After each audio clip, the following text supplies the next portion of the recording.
The Office of the Auditor General and that of the Controller of Budget are both independent offices established under the Constitution and are basically meant to ensure proper use of public funds. Edward Ouko, who has just left the Office of the Auditor General after his term, has protested the gap in law which does not clearly guide a transition, leaving his office without a substantive replacement as we speak. At least the role of the Auditor General is clear, and this is what it entails. The Auditor General is mandated to audit and report the accounts of the national and county governments, the accounts of the National Assembly, the Senate and the county assemblies, the accounts of political parties funded from public funds, the accounts of all funds and authorities of the national and county governments, the accounts of all courts, commissions or entity that is publicly funded. The Auditor General also audits and reports on public debt, confirms and reports on whether or not public money has been applied lawfully and in an effective way. Submit to Parliament or the relevant county assembly for appropriate action by Parliament or county assembly after debate.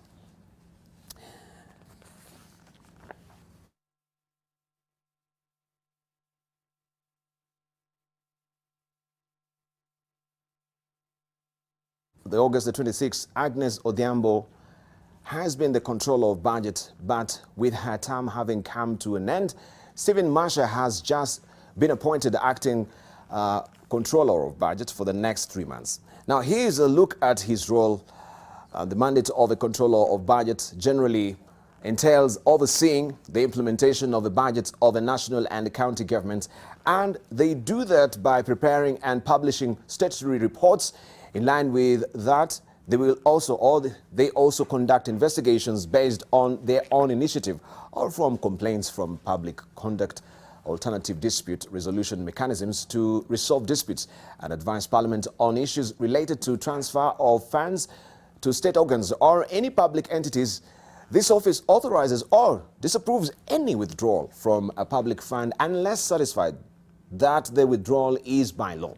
It is also charged with submitting reports to each House of Parliament on implementation of the budgets of the national and county governments every 4 months. So far, we want to take us, of course, an inventory of how these officers have performed so far. We can see successions debate as well coming to the fore as far as the Communication Authority is concerned, and as well that Ouko is exiting, saying there need to be a change of law and the office needs to be strengthened and independent. So far, we thought the Auditor General office is independent. But before that, we saw also during his tenure, we had the Public Audits Bill that came to the fore and was sent to by the President that took a chunk of his power as well, especially on recruiting, and that was taken to be domiciled in the Public Service Commission as well. But we have our panelists here to help me slice and dice this particular issue and a raft of other issues that we shall be looking on this morning in the markets.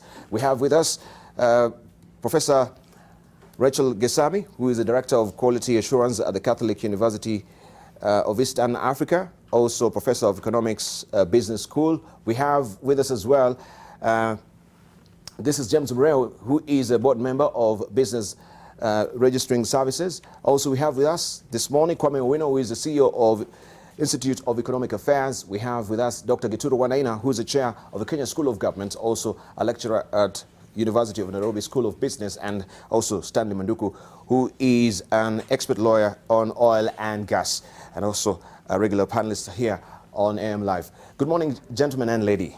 Good morning. Right, let's just begin with the tenure of Edward Ouko so far. And it has been not really smooth sailing for the immediate former Auditor General, I should say, because we've seen also his tenure has been checkered with a lot of challenges, castigations. People are not really happy with him. At one point, we saw there was a motion that was moved in Parliament to try and also to remove him from office as well. We had the Public Audit Bill that came to the fore, sent to by the President, took away his powers, especially on recruitment basis as well. He says there has to be a change of law to make that particular office independent. Just picking your brains this morning, let's just begin with you, Kwame Owino. You think he's had a sterling performance as far as his tenure is concerned? What will be his score?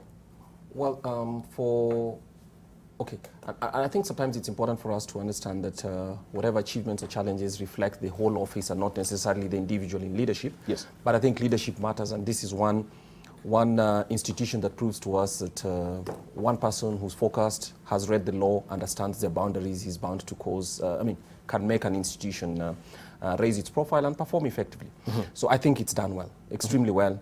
And you mentioned some challenges and those bumps. Those are inevitable in a system such as what we have, where impunity and contempt is the way executive officers deal with other people who have oversight.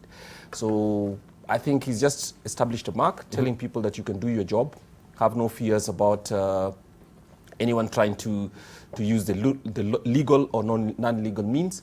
So yes, in general, the entire office, I think, is in a much better place, and Kenyans understand its role much better than what it would have. And I think it's the best start for a constitutional office, given that we have a new constitution. Of course, it's 10 years now. 9 years and a bit, 9 years in a few days.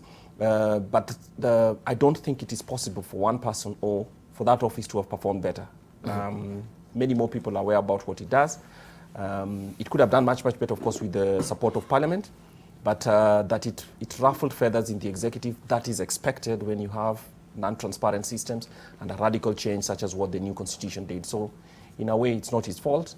I think that was bound to happen. Right. So we have piles and piles of reports that comes from the Auditor General, but also implementing or maybe acting on this particular report has been, something which is a different kettle of fish as far as this is concerned. James Murrell, as far as the law change is concerned that is seeking for that particular office to be effective, because you can do all this, amount of work, by the end of the day, then you feel like you're frustrated because nothing, not even a jot of the needle is moving, because there's no prosecution at the end of the day. There's just another report. People are not taking it seriously. This is what he claims. So should we give this particular office more teeth? He seeks also maybe to have, is it prosecutorial powers? James? Yeah, thank you very much, Deval. In one of the debates here or discussions, I said that the public sector, specifically the government, has vehicles with square wheels. Yes. And that didn't make sense then, but I think it's making sense now. You can see what Auditor General has been doing is trying to save the government from itself. Yes. And continuously he has flagged important issues that need to be looked at seriously. In modern world economies, auditing is a mandatory part of any development or any business that you run. From where we see it as private sector. An audit is supposed to tell you how healthy your business is or your institution is. Yes. If you look at even the human body, you're advised to regularly go for medical checkups, yes, just to detect any possible ailment that you may have at its earliest stage. Unfortunately, our Auditor General has been swimming against the tide all the time, because the people who are being flagged, the institutions that are being flagged as not performing as well as they should, do not want to be told so. Hence the systemic failure that you see in a lot of institutions. So you find you have been warned that you're heading the wrong direction. In this little place here, we have warned the government and institutions that are run by the public sector about evidence that we have of possible failures and possible trouble ahead. But again, it is dismissed with the same impunity as Komi has said, where rather than take an audit as a useful tool of your business, you look at it as witch hunt. Told you overspending in this area, you're spending too much in lavish trips that don't make sense. That office of whoever it is that has done that. So for me, he has done a splendid job. I think he deserves a pat on the back. And yes, we need to actually make it mandatory. Just like when my auditor flags and gives me a management letter that warns me about impending danger, so must the government. Otherwise, what we are seeing now is as a result of ignoring all the systemic issues that have been raised and have led to the failures that we are seeing right now. Yeah. Right. Also, interesting editorial cartoon that we had also in the Standard on Monday, him walking away, and every pose of goon, right? The pose of goons, they are really celebrating. You can see, if we just put it on the big screen, Diana there, AG walking out, and they're celebrating, you know, popping the champagne. That is how, of course, they are looking at his office. How can we, along the way, they've tried to cripple the powers of the Auditor General. Maybe we can pick the brains of Stanley Manduku as well. Okay, thank you very much, Dibal. According to me, I think the Auditor General has done well. He has done a lot. He has pointed out various shortcomings in government, financial accountability issue, and he has actually exposed corruption. Being the first Auditor General after the promulgation of the Constitution, I think he has done well. Now, regardless the proposals that he has given when he was giving his exit speech, I think he had a point. I think one thing, when you're talking about independence of an institution like his, I think we should look at it from 4 aspects.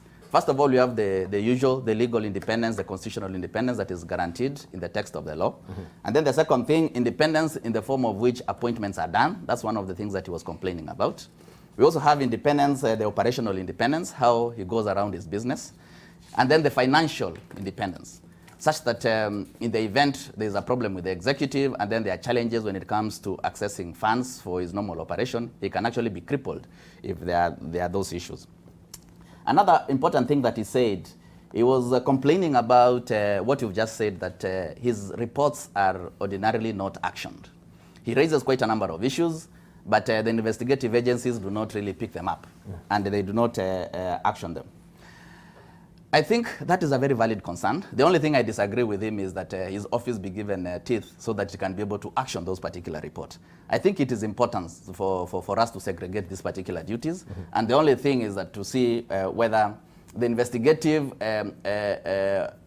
bodies can actually be compelled by law so that actually they action on each and every report. The other issue that he said, which I think is quite good, is that before you read, before the government reads, the National Treasury reads the budget, he needs to give a report card. That is important because people need to know that the funds that they were given the other time, how well have those funds been utilized?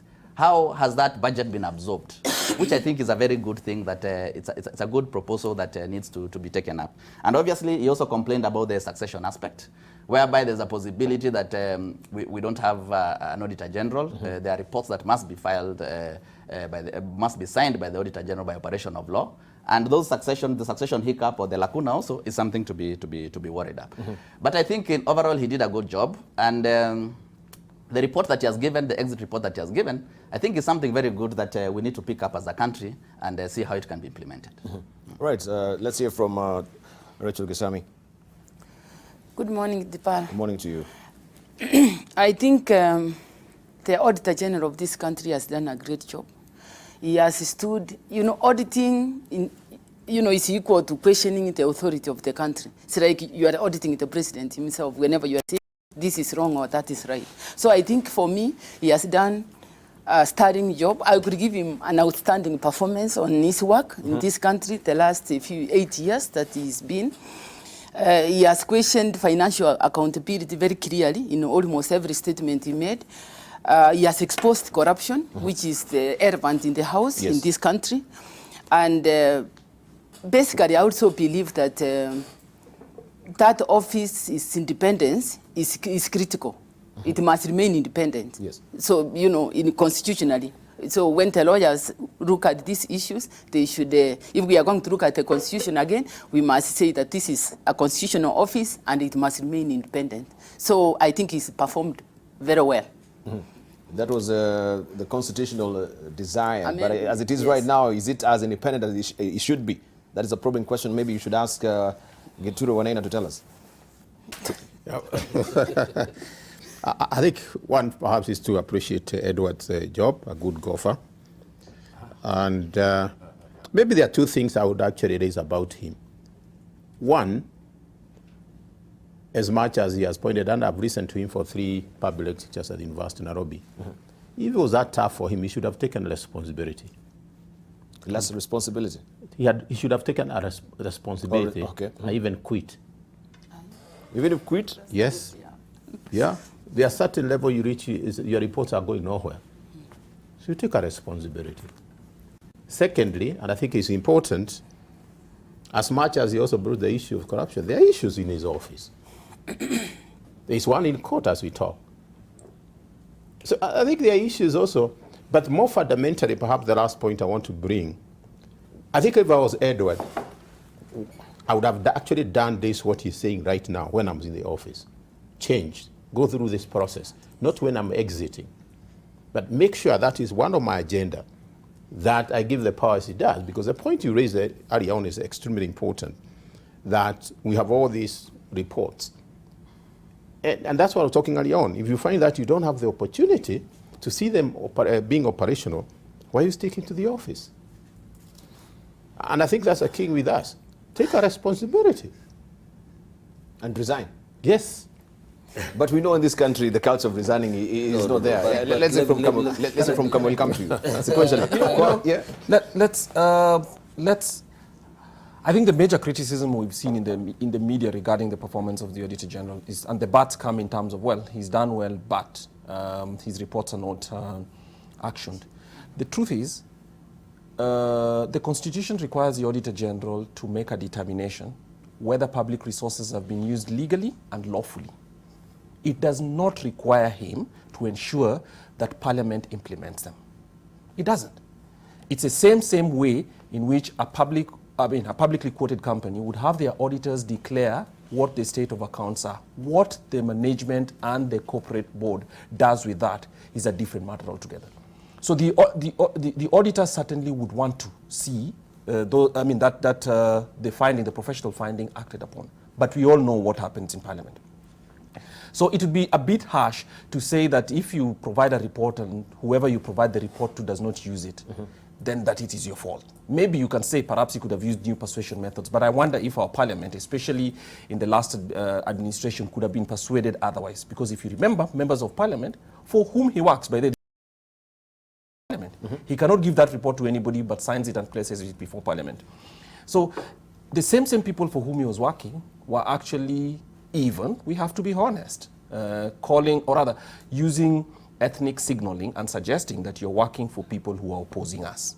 That's Parliament, and many parliamentarians, including the official leader of the leader of government business, which shouldn't exist in our constitutional order, but does exist. So I think we have to be honest. Kwame, is that not something we know in this country? No. They brought me as a Kikuyu for whatever reason. No, yes. But all I'm trying to say is, if the people you're supposed to provide information to act upon are themselves already showing you that their partisan lenses will not allow them to, they're betraying the public, you cannot then be blamed for that. So that's the first.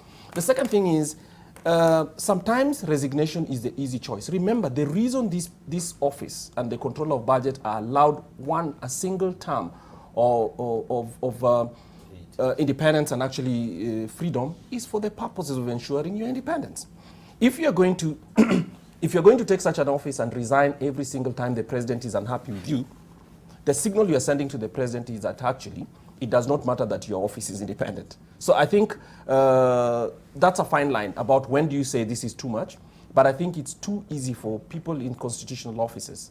I mean, we should be careful about trying to ask people in constitutional offices to use resignation as a method of in my view, you complete your job, you let the results stay, because those same results that he presented are some of those that the DPP's office are now using to actually explore some prosecutions. So that work was not in vain, in my view. I mean, it could have been better. Relationships, especially with the executive office, should have been better. But if you have an office which responds with contempt every time you make findings against it, then obviously you're in a tough job. But resignation, in my view, would have been extreme. Okay. Let's say from James Mreu, you're not agreeing also with... No. Let me tell you, for once, I don't agree with Dr. here. You know the maxim, winners never quit and quitters never win. Ouko, hang in there. And I'll tell you something. Today, Professor, if the doctor gave you a prescription and said you have cancer, and you won't, but here is Dr. Mreu telling you have cancer. It's up to you to... is not a doctor. Yes. It's up to you to decide what you want to do with that report. Either take action or ignore it at your own risk and peril. And what our government has done really, largely, is to ignore Ouko's reports. If you look at Parliament, they have actually abused a lot of this powers and privileges that they've had. And those are the things that were flagged. Today, this country is limping because of the same story. I mean, you're being told that you have unnecessary expenses here. You're going to benchmark it. 89 people going to an event that has nothing to do with this country.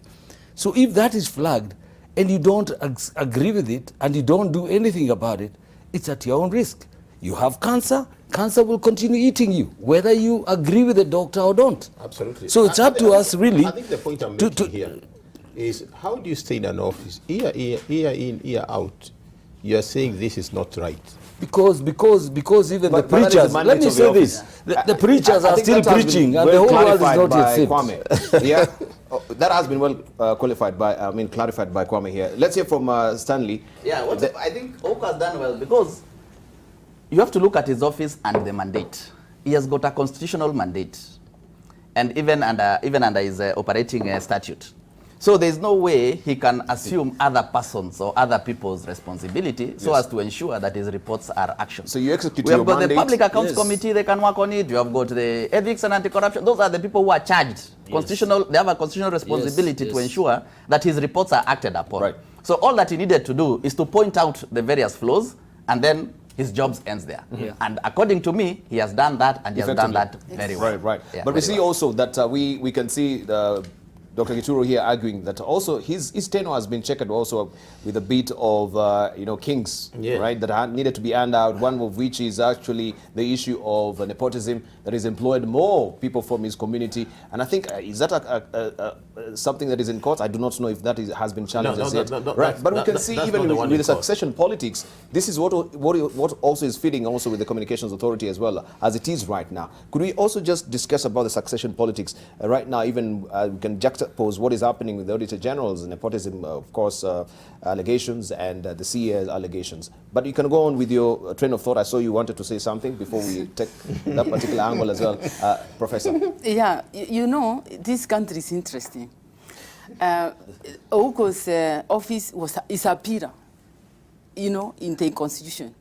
And as all of the panelists have pointed out, if you say something is wrong here and nothing is done, you simply don't pick your bags and go. You continue saying it every year until somebody can hear it.